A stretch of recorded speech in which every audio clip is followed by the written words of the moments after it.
Hello students, welcome to BSc online classes. आज हम लोग एसआईसीआई का एडवांस लेवल यानी पार्ट 10 आपके सामने रखने जा रहे हैं, जो कि मेंस लेवल में पूछे जाते हैं क्वेश्चंस। मेन एग्जाम में, बैंकिंग के मेन एग्जाम में पूछे जाने वाले क्वेश्चंस का कलेक्शन आपके सामने मैं रखने जा रहा हूं। सबसे पहले बिना टाइम वेस्ट किए हम लोग शुरुआत कर रहे हैं अपने पहले क्वेश्चन की तरफ।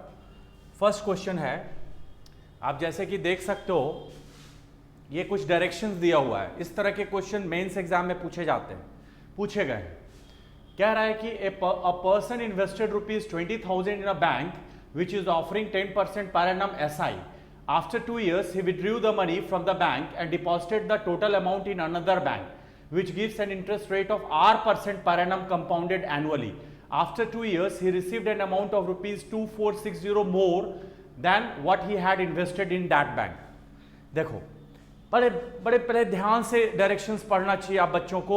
सबसे पहले इस तरह के क्वेश्चंस में क्या दिया हुआ है, एक व्यक्ति 10% वार्षिक दर से साधारण ब्याज की पेशकश करने वाली एक बैंक में 20,000 रुपए का निवेश करता है। 20,000 निवेश करता है 10% की दर से। कितने सालों के लिए?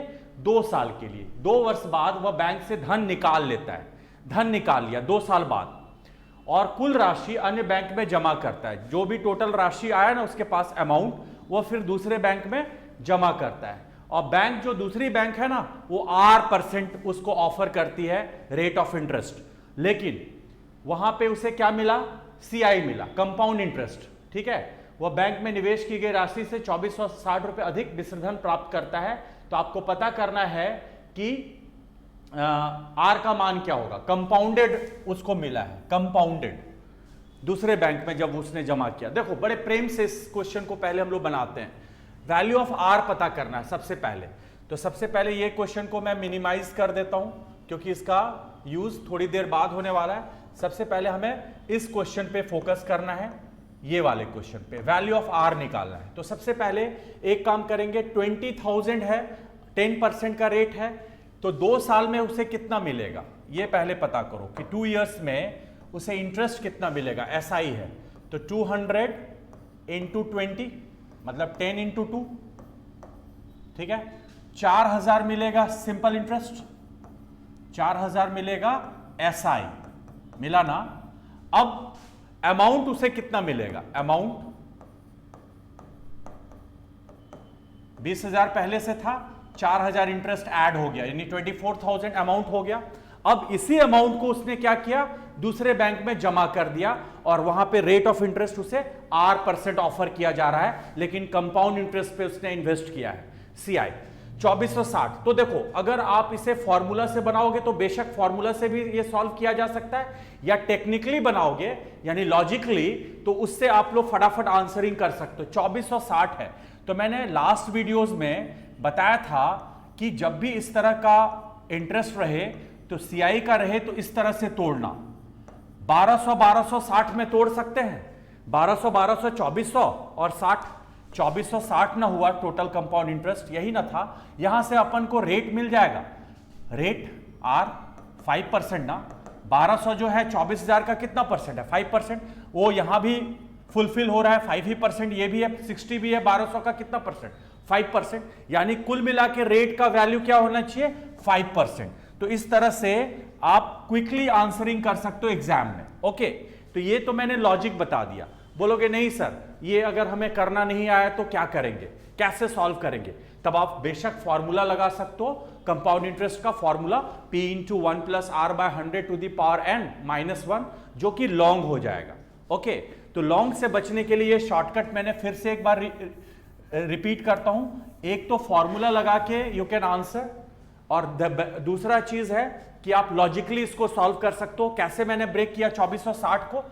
क्योंकि 24,000 जो बन गया ना, प्रिंसिपल बन गया अगले बैंक के लिए। अगले बैंक के लिए ये मूलधन बन गया, जो अमाउंट वहां से निकाला, तो दूसरे बैंक के लिए प्रिंसिपल बन गया। अब मुझे 2460 अर्न हुआ, ज्यादा मिला, मतलब वही इंटरेस्ट मिला। तो 2460 को मैंने कैसे ब्रेक किया? फिर से समझो, फिर से जरा देख लो कैसे 2460 को मैंने ब्रेक करना आपको सिखाया। पिछले वीडियोस में भी मैंने आपको ब्रेक करना सिखाया था। तो 1200 और 60 में ब्रेक कर दो, यहां से अपन को रेट मिल जाएगा कि 1200 जो है 24,000 का कितना परसेंट है, या 60 जो है 1200 का कितना परसेंट है। हर एक स्थिति में आर की वैल्यू 5% ना होगी, 12 25 60 ना 5% ना होगी, तो आर की डेफिनेट वैल्यू क्या हो जाएगी 5%। कुछ बच्चे अगर कंफ्यूज होंगे इस तरह करने में, तो उन्हें मैं बेशक CI बराबर क्या कहने कहूंगा, CI का फॉर्मूला लगा लो। CI का फॉर्मूला क्या होता है, 2460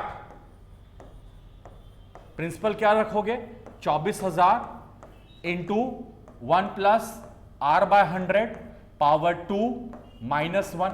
तो ये प्रोसेस से भी R की वैल्यू 5% ला सकते हो, लेकिन इस तरह से टेक्निक फाइंड आउट करना, ये आपका लॉन्ग ये हो जाएगा सॉल्यूशन, और ये आपका शॉर्ट दे देगा।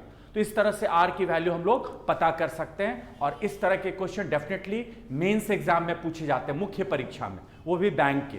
तो ये रहा कुल मिला के इस क्वेश्चन का आंसर। लगे हाथ, दूसरा क्वेश्चन भी हम लोग देख लेते हैं, क्योंकि ये वर्ड प्रॉब्लम बेस्ड क्वेश्चन है। तो सेकेंड क्वेश्चन अब देखा जाए।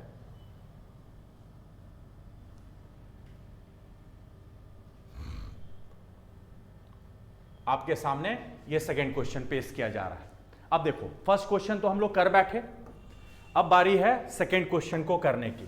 सेकेंड क्वेश्चन में कह रहा है कि if the person had invested ₹50,000 instead of 20,000 in the bank that offered SI, what would have been his net profit after following the same procedure as given below. कह रहा है कि एक व्यक्ति 20,000 के बजाय अगर 50,000 का इन्वेस्ट किया होता, तो बताओ उपरोक्त दी गई समान प्रक्रिया का अनुसरण करने के बाद उसे कुल कितना लाभ प्राप्त होता। लाभ मतलब वही इंटरेस्ट, 20,000 के बजाय 50,000। तो देखो ना, फटाफट आंसरिंग कर बैठो ना। तो 50,000 का अगर किया होता, तो सबसे पहले 50,000 है तो मैं 500 ही लूंगा, क्योंकि बाय 100 से 00 कैंसिल हो जाएगा, इंटू 10 इंटू 2, 2 साल, यानी 10,000 यहां सिंपल इंटरेस्ट मिलता, 10,000 का प्रॉफिट होता ना यहां, इंटरेस्ट, सिंपल इंटरेस्ट SI। अब वो बोलो 50,000 को फिर वो क्या बनाता, 60,000, 50,000 प्लस 10,000 और इन्वेस्ट कर देता, यानी 60,000 हो जाता न्यू अमाउंट। न्यू अमाउंट क्या हो जाता, न्यू प्रिंसिपल, वही न्यू हो जाता प्रिंसिपल, कितना 60,000। अब ये 60,000 को किस रेट पे लगाता, वो 5% पे। तो बताओ 5% पे लगाता, तो 5% पे अगर वो लगाएगा तो 3,000, 6,000, 60,000 का 5%, 3,000, फिर 3,000 प्लस 3,000 का फिर 5%, यानी 150। यानी यहां पे उसे कुल कितना लाभ होता, 6,150। यहां पे कुल कितना लाभ होता, 6,150, और यहां पे कुल कितना लाभ हो चुका है 10,000, यानी टोटल उसे कितना का लाभ होता, 16,150 ना डियर, 16,150 का टोटल प्रॉफिट होता। ओके, नहीं बात आई समझ में, फिर से एक बार देख लो, नो प्रॉब्लम। देखो इसको थोड़ा मिनिमाइज कर देता हूं मैं, उसके बाद बातें समझ में आएगी। देखो मैं क्या कह रहा हूं, सेकेंड क्वेश्चन में कह रहा है कि अगर पिछले वाले क्वेश्चन में बंदे ने 20,000 का इन्वेस्टमेंट किया था, अब बोला जा रहा है कि अगर वह 50,000 का इन्वेस्ट करे तो उससे कुल मिला के कुल लाभ क्या होगा, अगर वह सेम प्रोसीजर फॉलो करे तो क्या टोटल लाभ कितना होगा। तो बताओ, पहले तो वो 10% के रेट से 2 साल में इंटरेस्ट ज्ञात करता, तो 2 साल का इंटरेस्ट क्या हो जाता, 500 इंटू 10 इंटू 2, ओके, यानी इसका यहां पे इंटरेस्ट हो जाता 10,000, 10,000 इंटरेस्ट यहां पे उसे मिलता, सिंपल इंटरेस्ट है ये। अब यही 10,000 को फिर वो पुनर्निवेश कर दिया, तो 50,000 से वो कितनी राशि बन जाएगी, नाउ प्रिंसिपल क्या हो जाएगा, नाउ P 50,000 तो था ही था, प्लस 10,000 जो भी कमाया, यानी उसे कुल मिला के 60,000 अब निवेश करना है अनदर बैंक में। अब उसे 5% का CI मिलेगा ना, क्योंकि हमने R का मान कितना निकाल रखा है 5%, तो 60,000 का 5% कितना होगा 3,000। ये समझ रहे हो, 60,000 का 5%, 60,000 का 5/100, तो यही मिला के आया हमारा 3,000। फिर 3,000 आएगा, बिल्कुल फॉर्मूला यूज नहीं करना है, एकदम लॉजिकली सॉल्व करो। फिर 3,000 का फिर 5%, 3000 का फिर 5% यानी 1500, डायरेक्ट मैंने लिख डाला, यानी कुल मिला के यहां पे मिला 6150। तो बताओ भैया उसे टोटल लाभ कितना हुआ? पहले लाभ हो चुका है 10,000 का और फिर हो चुका है 6150 का। ठीक है, 6150 का, यहां 150 होगा ना कि 1500। ठीक है, 150 होगा, एक जीरो एक्स्ट्रा लिखा गया। ठीक है, तो प्लस 150 यानी कुल मिला के 6150 और 10,000 यानी टोटल मिला के उसको कितना लाभ मिलेगा? 16,150। ये क्वेश्चन का आंसर था इन दो क्वेश्चंस का। तो ऐसे क्वेश्चन बार बार मैं रिपीट कर रहा हूं, मेन एग्जाम में पूछे जाते हैं।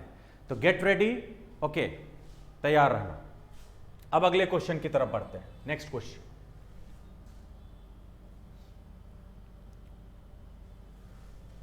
तीसरा क्वेश्चन आप जैसे देख सकते हो, Ankur invested rupees X at the rate of 15% per annum on CI for 2 years and gets total interest of rupees 5805।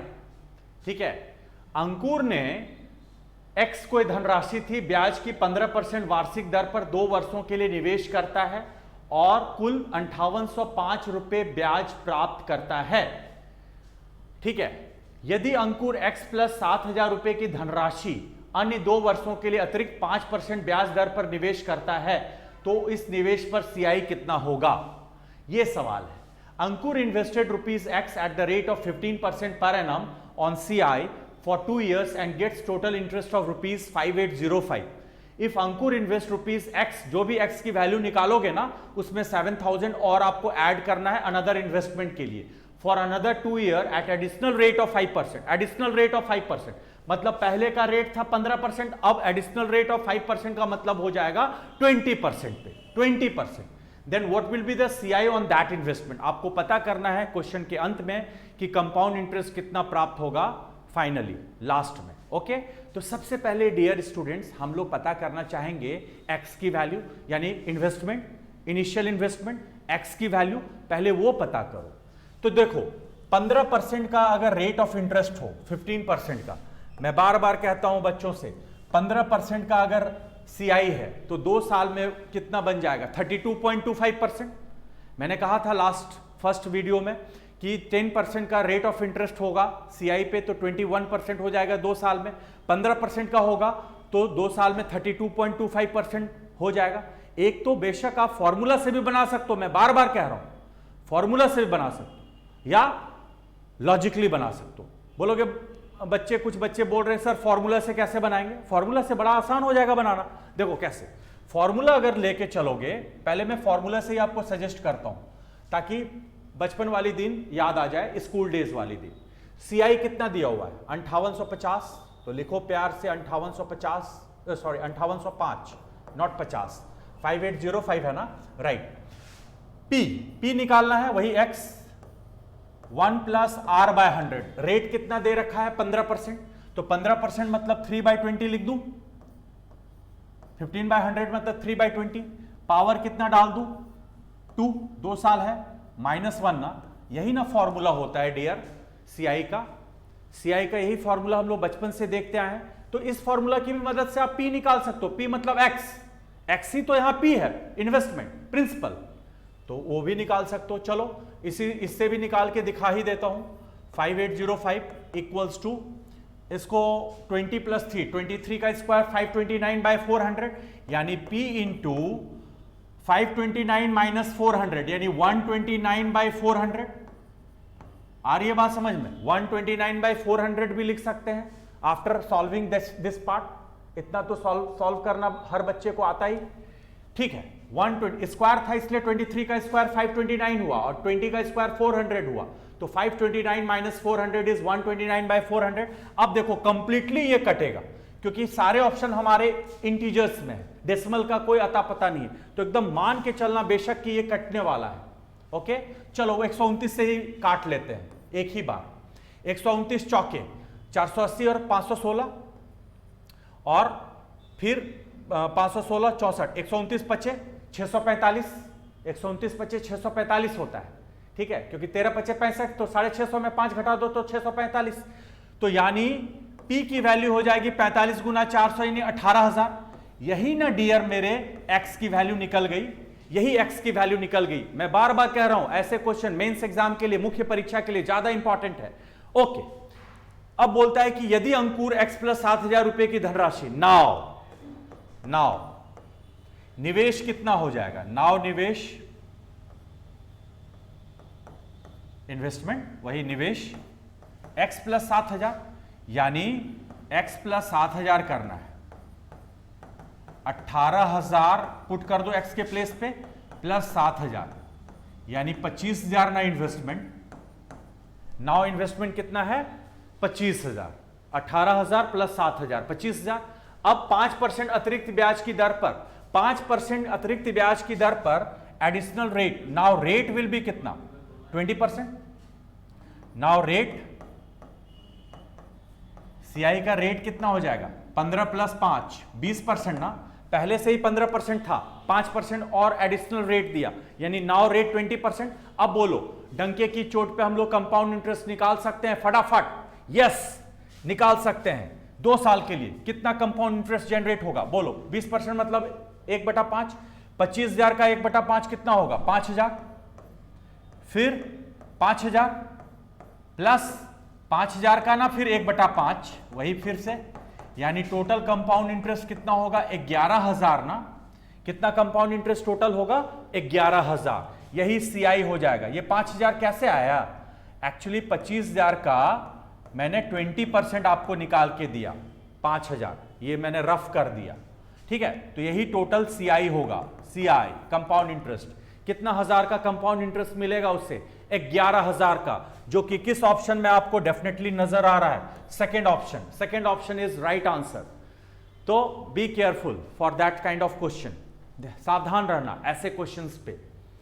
O rate कैसे 20% आया, 20% कहां दिख रहा है, ओ भैया 15% पहले से और 5% एडिशनल, एडिशनल मतलब ऐड करो, तो 15% प्लस 5% इक्वल्स टू 20%, ऐसे बनाना है। ओके, तो क्लियर है। तो फॉर्मूला का भी इस्तेमाल किया यहां पे, तो भी आंसर ला सकते थे, या 32.25% को इक्वेट करते 5805 से, तो भी आंसर 100% आपका 18,000 ही आता। ओके, तो इस तरह से बनाओ, ऐसे बनाओ, लेकिन आंसर दोनों केसेस में सेम ही आएगा। ओके, चलिए अगले क्वेश्चन की तरफ बढ़ते हैं। हाँ देखो, कह रहा है वीर invested ₹22,500 for 2 years at the rate of X% in scheme A at CI annually and gets a total amount of ₹32,400. If he added ₹2,600 in this amount and invested total amount in scheme B at SI for 3 years at same rate, then find the total simple interest Veer gets from scheme B.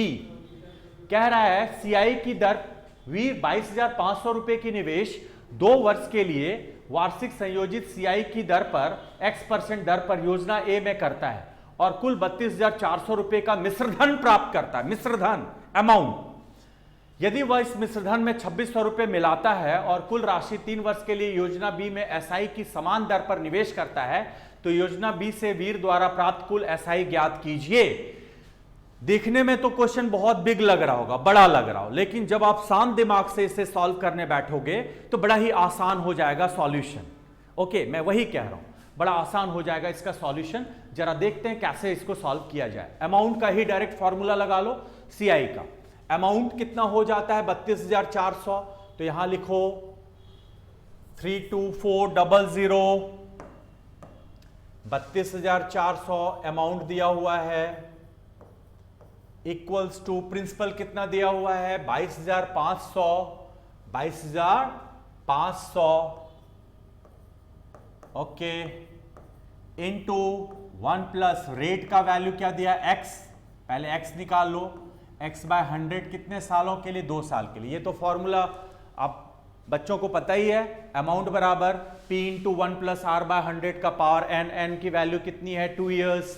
अब देखो इसमें कमाल, हम लोग 324/225 लिख लिए, 324/225 equals to 1 plus x/100 power 2।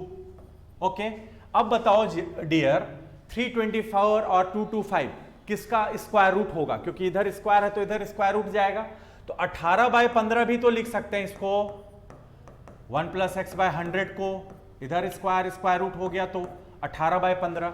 अब cancel कर लो 6 5, इधर माइनस कीजिए 1/5, 1/5 इक्वल्स टू x/100, यानी देयरफॉर x की वैल्यू कितनी फाइंड आउट हो चुकी 20%। x की वैल्यू कितनी निकल आई 20%। ओके, अब बताओ, अब उसने 2600 रुपये और ऐड कर दिया। 2600 ना, यानी 32,400 में मिश्रधन में 2600 ऐड कर दिया। नाउ स्कीम बी पे इन्वेस्टमेंट कितना होगा? नाउ बी 32,400 प्लस 2600 35,000 ना। अब बताइए 20% के रेट से, ठीक है, एसआई कितना होगा? 350 इंटू बाय 100 नहीं ले रहा हूं इसलिए 350 ले रहा हूं, 20 इंटू 3 ना, 350 का 60% वही 35,000 का 60%, 350 इंटू 20 इंटू 3 कर लो, यानी 21,000 कुल मिला के ना इंटरेस्ट पैदा होगा। 21,000 कुल मिला के हमें क्या मिलेगा? इंटरेस्ट मिलेगा, जो कि किस ऑप्शन में आपको नजर आ रहा है? डेफिनेटली लास्ट ऑप्शन में। 21,000 उसका क्या होगा? टोटल सिंपल इंटरेस्ट जनरेट होगा। ठीक है, तो सबसे पहले क्या किया? अब हम सब लोग x की वैल्यू निकाल लिए, मतलब रेट किस दर पर लगाया था 20% पे। स्कीम बी का इन्वेस्टमेंट क्या हो गया? 32,400 अमाउंट था, उसमें 2600 ऐड कर दो क्योंकि 2600 रुपये मिलाता है, तो 35,000 हो गया उसका न्यू प्रिंसिपल स्कीम बी के लिए, न्यू इन्वेस्टमेंट स्कीम बी के लिए। अब एसआई निकालना था 20% 3 साल के लिए, तो 35,000 का 60%, यानी 21,000 टोटल सिंपल इंटरेस्ट जनरेट होगा। उड़ा दो ऐसे क्वेश्चंस को। तो बिल्कुल मत घबराना, अगर आपका कंसेप्ट क्लियर है एसआईसीआई पे, तो चाहे वो मेन एग्जाम का क्वेश्चन हो, भले बड़ा क्वेश्चन नजर आएगा, लेकिन जब आप पाथ जानते हो चलना, रास्ता आपको पता है, तो आप वहां डेस्टिनेशन तक डेफिनेटली पहुंच जाओगे। इसलिए मैं बार बार कहता हूं कैंडिडेट से, पहले अपना कंसेप्ट अगर आपका क्लियर है, एसआईसीआई के बीच आपको पता है कि फर्क क्या होता है, बेसिक डिफरेंस क्या है, तो ऐसे क्वेश्चंस का आप सॉल्यूशन दे सकते हो, हंसते हंसते दे सकते हो। ओके, चलिए अब अगले क्वेश्चन की तरफ बढ़ते हैं। हाँ जी, देखो कह रहा है a bank offers 10% per annum at CI in scheme A, 20% per annum CI in scheme B and 40% per annum at CI in scheme C. Veer have some amount in his hand. He invested 32% amount in scheme A, 20% in scheme B and remaining in scheme C. After 2 years, he received 6,600 as interest. Find the difference between amount invested by Veer on scheme C to that of scheme B. कहा जा रहा है कि एक bank योजना ए में CI पर 10% वार्षिक दर पर, योजना बी में सीआई पर 20% वार्षिक दर पर, योजना सी में सीआई 40% वार्षिक दर की पेशकश करती है। वीर के पास कुछ राशि है, कुछ उसके पास पैसा है वीर के पास, वह 32% स्कीम ए में लगाता है, 20% स्कीम बी में, और जो शेष राशि बच जाती है ना, उसे वो स्कीम सी में इन्वेस्ट कर देता है। तो 2 वर्ष बाद उसे टोटल कंपाउंड इंटरेस्ट कितना प्राप्त होता है? अकॉर्डिंग टू क्वेश्चन 6600 रुपये प्राप्त करता है। तो आपको पता करना है कि वीर द्वारा स्कीम सी और स्कीम बी में निवेश की गई राशि के बीच का डिफरेंस क्या होगा, कितने का डिफरेंस है ना? मजेदार क्वेश्चन, थोड़ा भले कैलकुलेटिव होगा, बट ये इंटरेस्टिंग क्वेश्चन है और एक नए कंसेप्ट का क्वेश्चन है। ओके, चलिए इसका मैं सबसे पहले आपके सामने सॉल्यूशन रखता हूं या तरीका बताता हूं कि ऐसे क्वेश्चन को कैसे सॉल्व करना चाहिए बच्चों को। ओके, तो सबसे पहले प्यार से लिखो,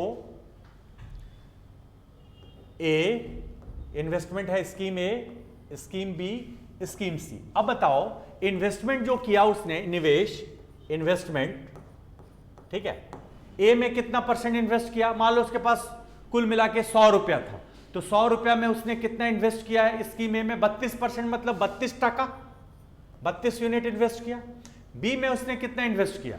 बी में उसने इन्वेस्ट किया है 20%। इन्वेस्टमेंट लिख रहा हूं भाई 20। स्कीम सी में रिमेनिंग कितना बचेगा माय डियर फ्रेंड्स? 48 ना, क्योंकि 32, 20, 52 और 48 कुल मिला के 100 ना हुआ, क्योंकि मैंने अभी थोड़ी देर पहले कहा कि एज्यूम कर लेना कि उसके पास टोटल मनी, उसके पास कितने थे? 100 थे।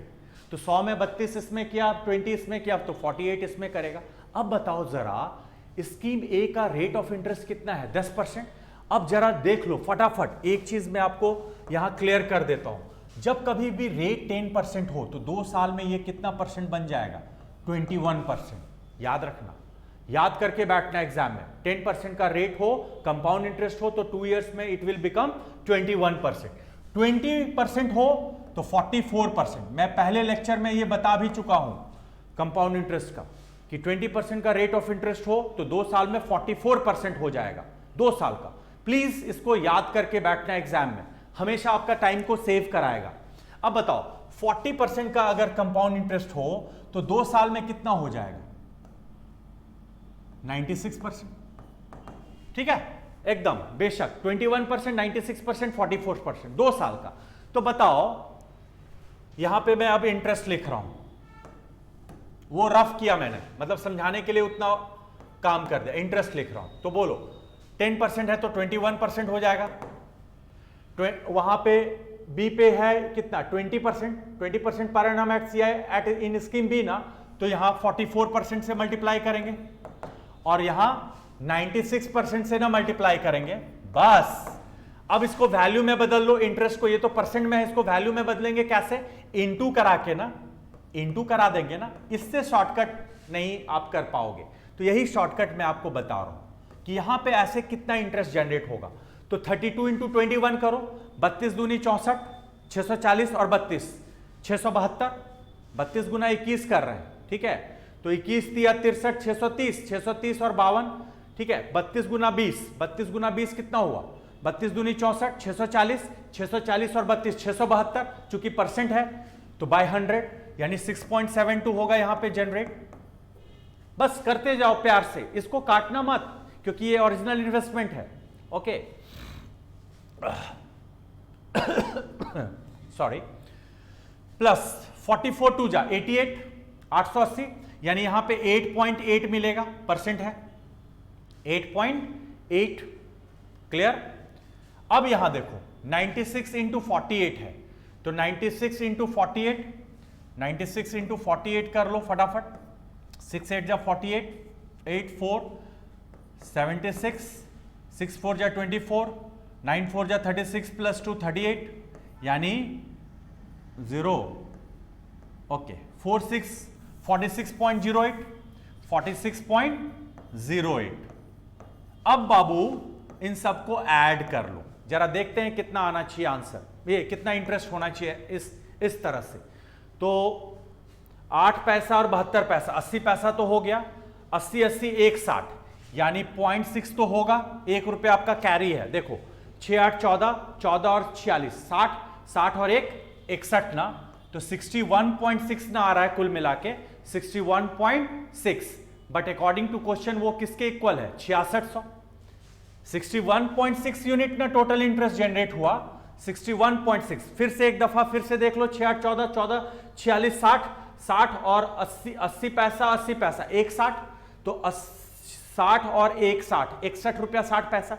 यही 61.6 यूनिट ना दिया हुआ है किसके इक्वल? किसके इक्वल दिया हुआ है? अकॉर्डिंग टू क्वेश्चन कितना प्राप्त हो रहा है टोटल? 6600। अब आपको क्या निकालना था बताओ तो? वीर द्वारा योजना सी और योजना बी में निवेश की गई राशि में अंतर बताइए। 48 और 20 में अंतर बताइए, निवेश की गई राशि में अंतर 28 यूनिट का, 48 और 20, तो डायरेक्ट 28 यूनिट निकाल लो, अंतर निकालना है। मेरी बातों को, लफ्जों को ध्यान से सुनेंगे, पक्का बनेगा। 28 बाई 61.6। चलो अब कैंसिल करते हैं। अब कैंसिल किया जाए तो देखो, सबसे पहले यहां से डेसिमल उड़ाओ, तो 1 0 यहां लगा दो। अब 28 से काटो तो 28 10 जा 22 बार में, 22 से फिर यहां काटो, 22 तिया 66, 300, 300 गुना 10 करो तो 3000 ना, 3000 ना, हो गया आंसर, हो गया। 3000 का डिफरेंस होगा दोनों के इन्वेस्टमेंट में, स्कीम सी और स्कीम बी में। तो डंके की चोट पे बोलना सर ऑप्शन 4 आपका करेक्ट आंसर है, ऑप्शन चौथा ही करेक्ट है। ओके, तो इस तरह से बनाना ऐसे भयंकर क्वेश्चन को। कभी एक्स वैक्स के चक्कर में मत पड़ना, बार बार कह रहा हूं, परेशान हो जाओगे। रेशियो से बनाना, बंटवारा कर दिया मैंने, यही हुआ रेशियो। ओके, दोबारा एक बार फटाफट देख लो आप बच्चों, इसका स्क्रीनशॉट लो, दोबारा फिर से मेरी बातों को ये सुनना और बनाना। चलिए अब एक दो क्वेश्चन मैं आपके हवाले छोड़ता हूं, ठीक है, जो कि आपको कमेंट बॉक्स में कमेंट करके आंसरिंग करना है। हो गया यहां तक क्लियर? ये इसके बाद वाला क्वेश्चन मैं आपको दूंगा बनाने को। ये कुछ नए पैटर्न का एक क्वेश्चन आपके सामने मैं रख रहा हूं। देखिए, Veer invested ₹21,000 in scheme A on CI which offered interest at the rate of 14.27% for first year, 12.5% for second year। हुआ ना, एक नया क्वेश्चन आपके सामने रखा जा रहा है, एंड 11.9% फॉर थर्ड ईयर। देखो रेट बदल रहा है। अभी तक जो जो क्वेश्चन हमने देखा पाया कंपाउंड इंटरेस्ट पे, रेट कांस्टेंट था। 5% है तो हर साल 5% लगता आ रहा था, लेकिन पहली बार आपके सामने ऐसा क्वेश्चन रखा गया जिसमें रेट क्या हो रहा है, चेंज हो रहा है, फ्लेक्सिबल हो रहा है। तो ऐसे क्वेश्चंस को भी प्रैक्टिस करके हम लोग जाएंगे तो पूरी तरह माइंड क्लियर रहेगा। ओके, सबसे पहले मैं बार बार फिर से अपील करता हूं आप सब बच्चों से, जब भी इस तरह का कॉम्प्लिकेटेड रेट रहे तो मैं बार बार कहता हूं, इस तरह का कॉम्प्लिकेटेड रेट रहे तो इसको फ्रैक्शन में बदल लेना। 14.2/7% का फ्रैक्शन क्या लिखवाया था परसेंटेज में? 1/7। 12.5% का फ्रैक्शन क्या लिखवाया था? 1/8। और 11.1/9% का फ्रैक्शन क्या हो जाएगा? 1/9। इधर थोड़ा लिख दिया, देख लो।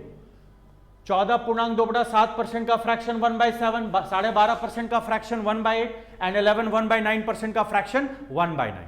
क्लियर? अब देखो आसान हो जाएगा, चुटकियों बजाते आप लोग आंसरिंग कर बैठोगे। जब ये काम कर लिया तो 21,000 लगाया, तो 21,000 पे पहला साल कितना लगेगा? अब मैं इसको फेयर कर रहा हूं। 21,000 पे पहला साल 1/7 ना इंटरेस्ट लगेगा, वही 14.2/7% का फ्रैक्शन है 1/7, यानी 3,000। पहला साल कितना इंटरेस्ट मिला? 3,000। अब जरा आप लोग नियम जानते हो कि ये जो 3,000 है, कंपाउंड इंटरेस्ट की बातें हो रही है, ये 21,000 में और ऐड हो जाएगा ना, उस पर भी तो इंटरेस्ट लगेगा। यानी अब ये 24,000 हो जाएगा। 21,000 प्लस 3,000 24,000। 24,000 पे अब रेट ऑफ इंटरेस्ट कितना लगेगा? 1/8, वही 12.5%, 1/8। फिर से सेकेंड ईयर भी कितना आपको मिलेगा? 3,000 इंटरेस्ट, कंपाउंड इंटरेस्ट। अब बताओ अगले साल जो होगा, 24,000 सेकेंड ईयर तक का प्रिंसिपल था, अब थर्ड ईयर का प्रिंसिपल कितना हो जाएगा? क्योंकि इंटरेस्ट पे इंटरेस्ट लगता है, तो 24,000 प्लस 3,000 27,000। 27,000 पे अब रेट ऑफ इंटरेस्ट कितना लगेगा? 1/9 ना, क्योंकि 11.1/9% का फ्रैक्शन वैल्यू कितना है? 1/9, जो कि थर्ड ईयर के लिए है एप्लीकेबल, तो 1/9 लगेगा, यानी फिर से 3,000। यानी बताया जाए टोटल कंपाउंड इंटरेस्ट कितना जनरेट हुआ? टोटल सीआई ऐड कर लो तो यही हमारा आंसर हो जाएगा। इससे शॉर्टकट आपको कहीं और नहीं मिल सकता, एकदम गारंटी लिखता हूं। बहुत बच्चे बहुत जगह आप पाओगे फॉर्मूला का प्रयोग करके आंसरिंग करते हैं, जो कि बड़ा लेंथी चला जाता है, तो इससे शॉर्टकट आपको कहीं नहीं मिलेगा, ये गारंटी है। यानी इस क्वेश्चन का आंसर क्या हो जाएगा? किस ऑप्शन में है मौजूद है? ये सेकेंड ऑप्शन में। तो second option is absolutely right. आई बात समझ में? इस तरह ही फॉलो करना आज के बाद डियर स्टूडेंट्स। तो ये कंपाउंड इंटरेस्ट मैंने इस तरह से निकालना सिखाया जब रेट बदलता हो, ठीक है? तो ये न्यू कॉन्सेप्ट है। चलो अब एक दो क्वेश्चन मैं आपके लिए आज का छोड़ता हूं, इसका फटाफट स्क्रीनशॉट लो। इस तरह के क्वेश्चन हम लोग डिस्कस कर चुके हैं।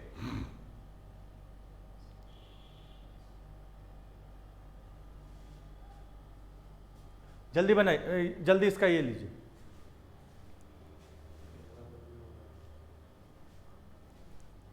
ठीक है, चलिए आज का अंतिम सवाल। ओह, ये लास्ट क्वेश्चन था, तो ये आप लोग इसका आंसर हमें कमेंट बॉक्स में जरूर बताना। जहां गलतियां होंगी वहां मैं करेक्ट करूंगा, क्योंकि बड़ा ही सिंपल है, लेकिन मेंस लायक क्वेश्चन है, मेन एग्जाम के लायक। चलो आज के लिए इतना ही। आई होप कि आज का सेशन आपको मजा आया होगा, क्योंकि बड़े बड़े क्वेश्चन आपके सामने वादे के अनुसार मैंने पूरे कर रहा हूं, मैं पूरा करूंगा आने वाले लेक्चर्स में भी। तो आज के लिए इतना ही, आप लोग इसको रिवाइज करना। आज के लिए इतना। Okay, have a good day, have a nice day. Thank you so much.